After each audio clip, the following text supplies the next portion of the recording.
A Nile crocodile lies on the mud, jaws wide open, 60 conical teeth exposed to the African sun. And walking between them, calmly, is a bird that weighs less than a stick of butter. It pecks at the gum line. It steps over the tongue. The jaws could close in a fraction of a second. They don't. Nobody has ever fully explained why. Understand the arithmetic here. This animal bites down with a force measured near 3,700 pounds per square inch.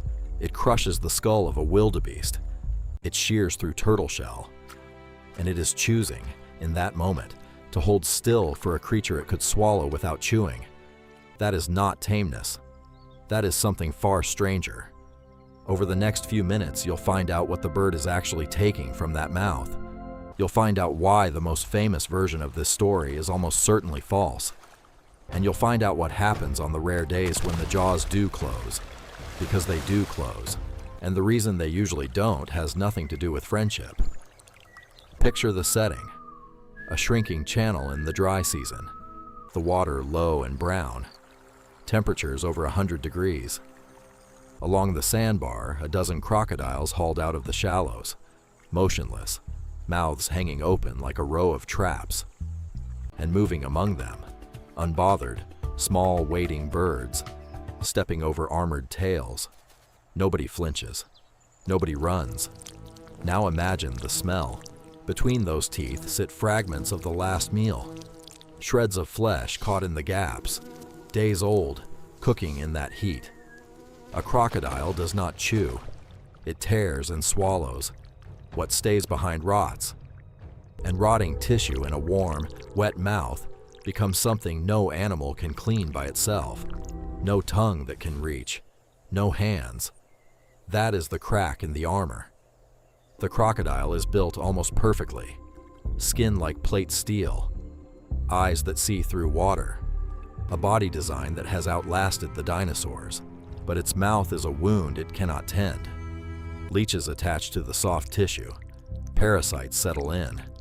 An infection in the gum line of a wild animal is a slow death sentence. So a bird arrives. And it is not doing charity. It sees what we would call garbage. It sees protein. A leech swollen with blood. A shred of meat wedged behind a tooth. Free food, no competition, and a location no other bird on the river is brave enough to enter. The mouth is not a danger. It's a buffet. And here is where the legend begins. Most people who know this behavior know it from one specific story. A small bird called the Egyptian plover, walking into a crocodile's jaws to pick its teeth clean. The crocodile toothbird. It's in textbooks. It's in documentaries. It has been repeated for 2,500 years, and it may never have happened. Trace it back. The source is Herodotus, the Greek historian, writing in the 5th century BC. He described a bird feeding inside the mouth of a Nile crocodile, and the crocodile allowing it. One man, one account, no verification. And from that single paragraph, an entire piece of common knowledge was built and passed down for millennia. Now consider what's strange. We have cameras on every river in Africa, researchers with telephoto lenses, drones, decades of footage.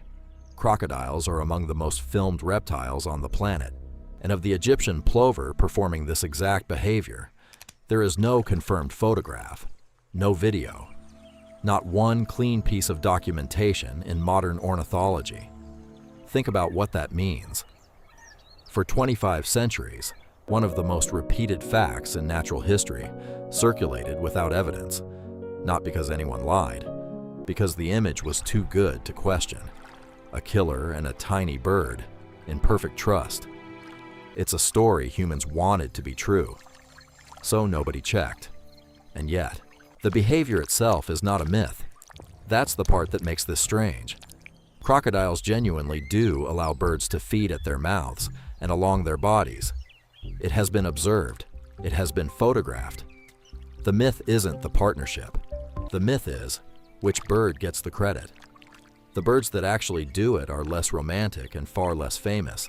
Spur-winged lapwings, water-thick knees, various sandpipers, birds you would walk past without noticing. They work the gums, the jawline, the skin folds, the gaps between scales. They take leeches, they take parasites, they take scraps, and the crocodile lets them. Biologists call this cleaning symbiosis. It runs all through the natural world. Cleaner fish working the gills of predators on a reef, birds riding the backs of large mammals. The logic never changes. One animal has parasites it can't remove. Another animal eats parasites. Two problems solve each other, no affection required. And notice what makes it stable.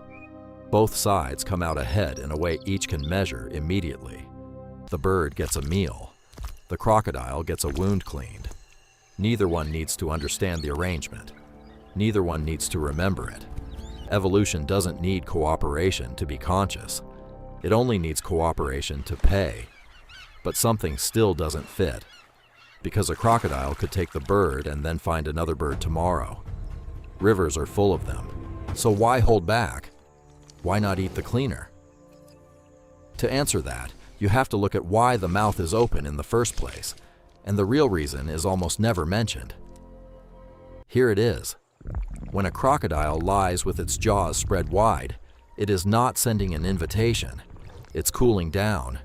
The behavior has a name: gaping. Crocodiles are ectothermic. They cannot generate their own body heat, and they cannot sweat.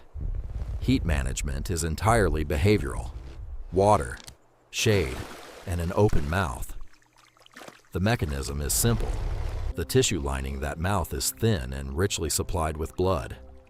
Air moving across it takes heat with it, as moisture evaporates. It's a radiator. A crocodile baking on a sandbar at 100 degrees opens its jaws for the same reason a dog pants. Physiology, not hospitality. So reframe the whole picture. The crocodile isn't holding the door open for a guest. It's holding the door open because it's overheating. The bird has learned to exploit a window that exists for a completely unrelated reason. That's not a partnership formed by mutual intent. That's opportunism landing on top of thermodynamics. But that only deepens the mystery. Because now the question sharpens. If the mouth is open by accident, and a meal walks in by accident, what actually stops the jaws? Something has to be deciding. And the answer is buried in the anatomy of that jaw. In the last place, you'd expect to find restraint. Along a crocodile's jaws are hundreds of tiny dark pits, dome pressure receptors, nerve-packed sensory organs embedded in the skin, wired directly to the brain. They detect the faintest disturbance in water, a ripple from a fish, the tremor of an animal drinking 20 feet away in total darkness. And this is the most remarkable fact in the entire story. The same jaw that generates a bone-shattering bite is among the most sensitive touch systems ever measured in a vertebrate. Extreme force and extreme delicacy in the same structure. Studies have compared its sensitivity favorably to a human fingertip, on a killer's face, which means the crocodile is not tolerating the bird out of ignorance. It knows precisely where that bird is standing. It registers the weight shift of each footstep on the gum. It feels the beak strike beside a tooth. Every second, the animal is receiving a complete map of the creature in its mouth. And still, it does not close. So we arrive at the answer, and it is colder than the myth. The jaws stay open because closing them is a bad trade. The bird is a fraction of an ounce of meat, barely a swallow. Meanwhile, an untreated leech colony or an infected gum can degrade an animal that must hunt to survive. Run it the way nature runs it. One tiny meal today versus repeated access to the only cleaning service on the river. A crocodile can go months between large kills. It cannot go months with a diseased mouth. The birds are worth more alive. That's the whole calculation. No trust, no truce, just arithmetic. And understand what this rules out. There is no pact, no recognition, no agreement between species. The bird is not protected by anything except its own low value as prey, which means the arrangement holds only as long as the numbers hold, and numbers change.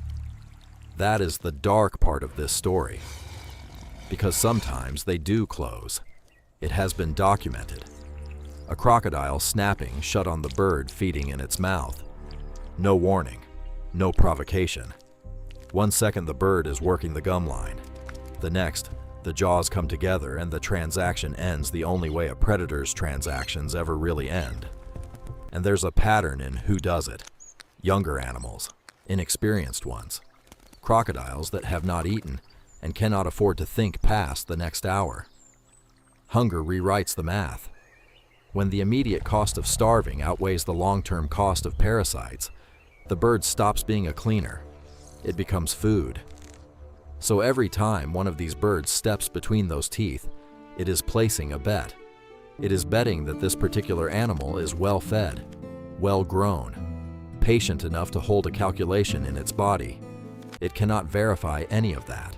It walks in anyway, because the food is there and nowhere else is safer. And most of the time, the bet pays. That's the strange truth underneath it all. Not because crocodiles are gentle, because a healthy, mature crocodile is a very efficient accountant. It has been shaped over millions of years to spend energy only where it returns energy. Eating the cleaner is a losing move, so it usually doesn't. Now go back to Herodotus. He got the mechanism right and the actor wrong. He saw, or heard of, a bird feeding in a crocodile's mouth, and he interpreted it the way humans always interpret things, as a relationship, as loyalty, as a small, brave creature, and a great beast who spares it. We have been retelling that misreading ever since, because we prefer that version. It's easier to imagine a friendship than to imagine an animal running a cost-benefit analysis with its mouth open in the sun. The plover story survived 25 centuries not on evidence, but on how badly we wanted it. And here's what's worth sitting with. The real story is more impressive than the legend, not a truce. A machine of incentives so precisely balanced that a predator built to destroy holds its jaws frozen around a meal. Not out of mercy, out of accounting so exact it looks like mercy from the outside, which leaves one uncomfortable thought. Everything in that river appears peaceful for the same reason. The lull is not the absence of violence. It's a moment when violence isn't profitable. The bird is safe until the numbers move. The crocodile is patient until it's hungry. And nothing on that sandbar has ever agreed to anything. So the next time you see that image, a bird standing between the teeth of a killer, look again. You're not watching trust. You're watching a calculation, held open by the heat of the sun. Subscribe and turn on notifications, because next we go beneath the surface, to the crocodile's death roll, and the one prey animal that has learned to survive it.